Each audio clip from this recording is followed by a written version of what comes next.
Neni ndinazo zokureva pamberi paMwari panguva ino yamangwanani ano.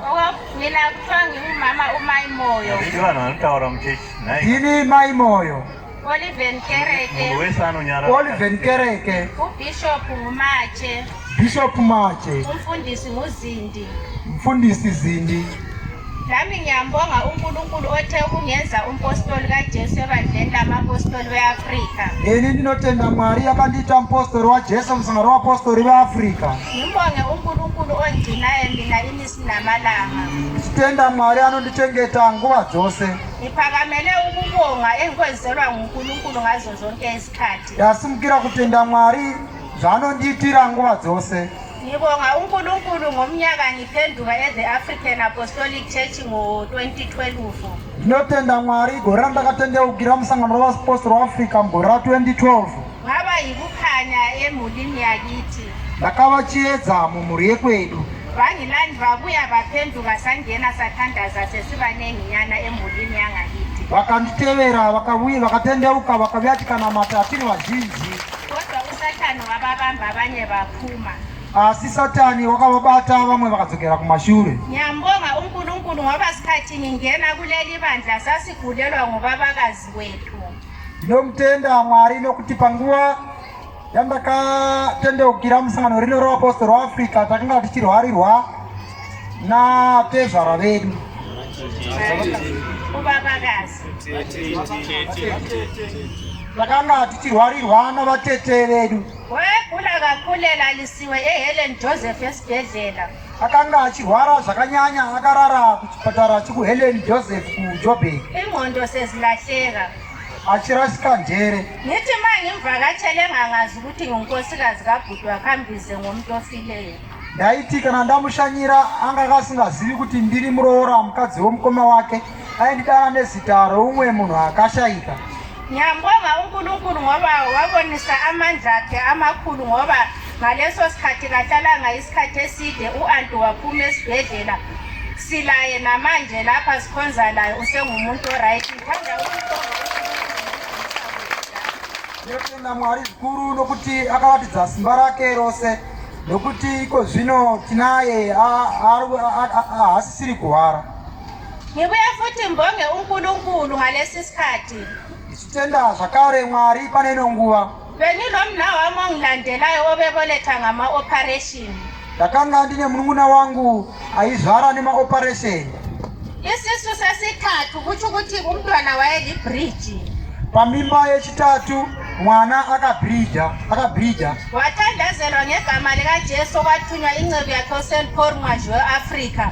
Waphela lokho wabeletha umntwana eyedwa endlini ye-21 e-Oliven. Onyamkuda bengakafiki. Bathi befika onyamkuda bamthola esebamkhutana. Akateurirwa kusvikira Jesu akatima muranda wake eSt weAfrika pamazuva okupedzisira uzoro dzavanotenda. Akasununguka zvakanaka. Ngiyambonga kakhulu ngimdumisa ngokunjalo uNkulunkulu. Ndinomutenda nokumukudza zvakanyanya Mwari. Ngibuya futhi mbonge phakathi kwaNkulunkulu ngalesi sikhathi owavikela indodana yami ekufeni.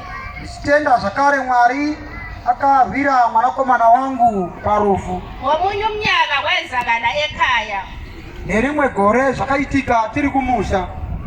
Kuthi ukuthi umkhomo yami esibayeni yaphuma yagijimisa umntwana okunamandla. Ng'ombe yakabuda mudanga ikadzingirira mwana zvine masimba. Umntwana wagijima wangena ekitchini. Mwana akatiza akapinda mukicheni. Kuthi ukuthi ubabakazi wakhe wayetupa impuphu endlini enkulu yaphambili. Vatete vake vakanga vachibudisa hupu muimba hombe. Wayebona inkomo igijimisa umntwana wathi kabaleke kangene endlini. Vakavona mombe yaizingirira mwana akati tiza upinde mumba. Wayengena endlini umntwana lenkomo la ingena la endlini. Mwana apa akapinda mumba nemombe akapinda mumba. Umntwana waphuma endlini wabaleka uAnti walahla impuphu phansi wabaleka wathi gijima. Mwana akabuda mumba achitiza. Vatete vakarasira hupu pasi vachitizawo. Inkomo laye lokhu imgijimisa umntwana. Ng'ombe ichidzingirira mwana. Umntwana wangena endlini yethu yaphambili wacatsha ngemva kwesivalo. Akazopinda mune imwe imba akavanda seri kwegoni.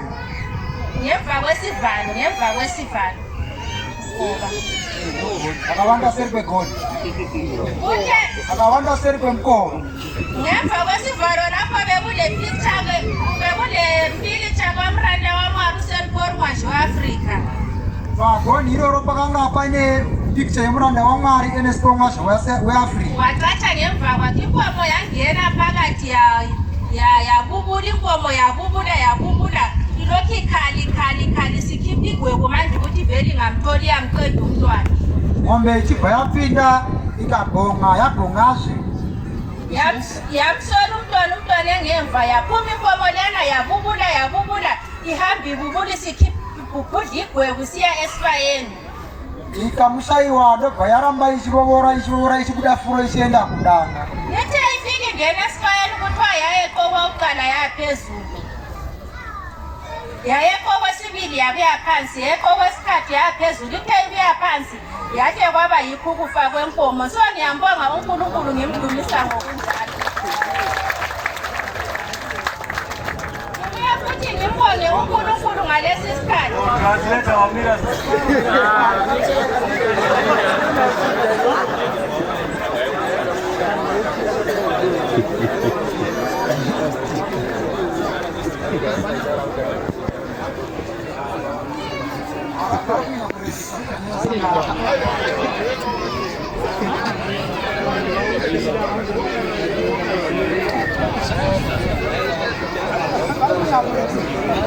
inkomo kutsho ukuthi umntwana wathatha ngemva kwesivalo endlini yaphambili bekule picture kamranda waMwari uSt Paul Mwazhi weAfrika mwana akawanda seri kwechivharo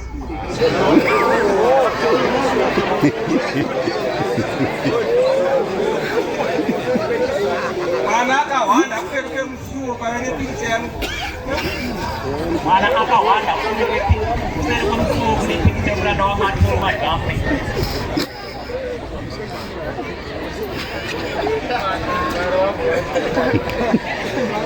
Amgedu. umntwana wangena endlini yethu yaphambili wacatsha ngemva kwesivalo la okule picture kamranda waMwari uSt Paul Mwazhi weAfrika mwana akamhanya akatiza akapinda mumba yemukati akahwanza kuseri kwedhoo mumba yemukati kune picture yemuranda waMwari Paul Mwazhi weAfrika kuseri kwedhoo ikoko anga ari umkomo naye yamlandela futhi phakathi kwendlu mombe yakamutevera zvakadaro mukati memba imomo yamdinga yamswela yamukamutsvaga ikamushayiwa ithe imswele yaphuma isibhubhudla amagwebu payakamushayiwa yakatanga kubuda furo isibongolela ichirira isiyesifayeni ichikuma isiyesifayeni yakudzokera kudanga ithe ifika esifayeni ibongolela laphana iphuma igwebu vathi yayeqokwa kuqala yaphezulu yati ichisvika kudanga ichikuma zvakadaro yakatanga kujamba ichitarira mudenga yabuya yaphansi yajamba zvakare ikaenda pasi yabuya yenza okwesibili yajamba kechitu yabuya phansi yaenda pasi zvakare okwesithathu ithema ibuya phansi kwahle kwaba yikho ukufa kwenkomo kechitatu zvayakati ichidzokera pasi ndo kwakava kufa kwemombe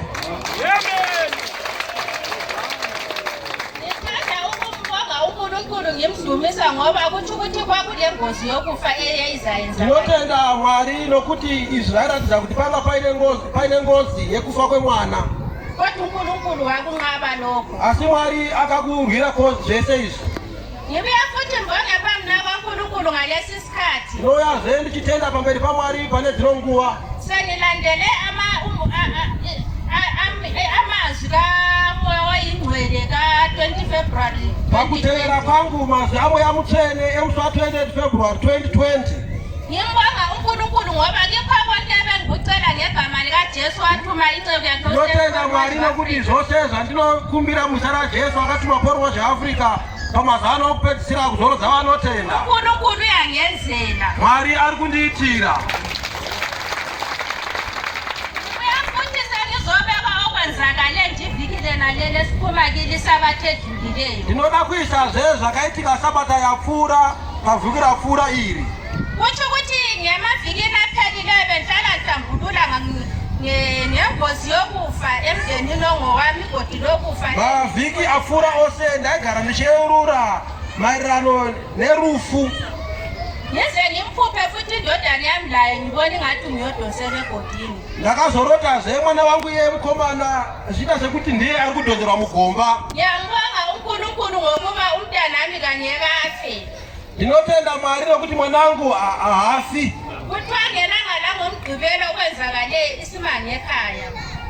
Nemusi wemugovera kwaitika chishamiso kumusha. Inkomo zethu Kwakaitika chishamiso kumusha. zavulelwa zaya egangeni zonke zirayithi. Mombe dzakavhurirwa dzikaenda kusango dzose dzakanaka. Zithe sezibuya ngesikhathi santambama futhi zirayithi. Pakudzoka kwadzo manheru dzakauya dzakanaka dzose.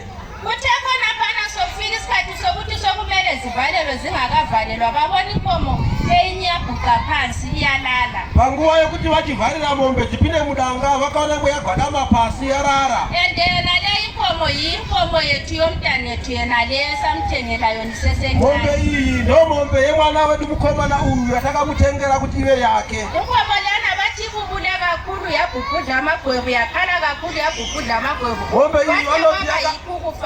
Mombe iyi vanoti yakachema zvakanyanya ichiburitsa furo ndo kwakava kufa kwayo. Ngiyambonga uNkulunkulu ngimdumisa ngoba ingozi yokufa isigqibelekile emzini. Ndinotenda Mwari zvakanyanya nokuti ngozi yerufu mumusha yakakundwa. Mukomana ari pano here? Mukomana ari pano here? Kwete akadzokera kumashure kunamata. Ngicela phambi kwakho ngibonga futhi phambi kwaNkulunkulu ngalesi sikhathi. Ndinotenda Mwari zvakare paneno nguva. Umntanami ebuyele emva ekuthandazeni kutsho ukuthi behlala ngisiba lokucabangisisisa ngempilo ukuthi kambe umntwana yena luzapasa yini. Mwana wangu pakudzokera kwaakaita kumashure pakunamata uyezve ndagara ndichirangarira kuti mwana wangu achapasa here uyu. Ngihlala ngicela ngegama likaJesu wathuma uPaul mwazha weAfrika. Ndichigara ndichikumbira muzita raJesu akatuma Paul mwazha weAfrika. Ukuphumuza abakholwayo nezinsuku zokugcina. Kuzorodza vanotenda mazuva ano okupedzisira. Ukuthi uNkulunkulu kangihawukele indodana yami ipase esikolweni. Ndichiti Mwari nganditarirewo mwana wangu apase kuchikoro. Langempela kwenzakele ngoJanuary ama-result ephuma aka-matric wathola ibachelor wapasa okumangalisayo. Achibuda muna January mwana wangu akabuda nebachelor akapasa zvakanyanya. Ngiyambonga uNkulunkulu ngimdumisa ngokunjalo. Ngathi uyabateurirwe. Uyayiteurirwe.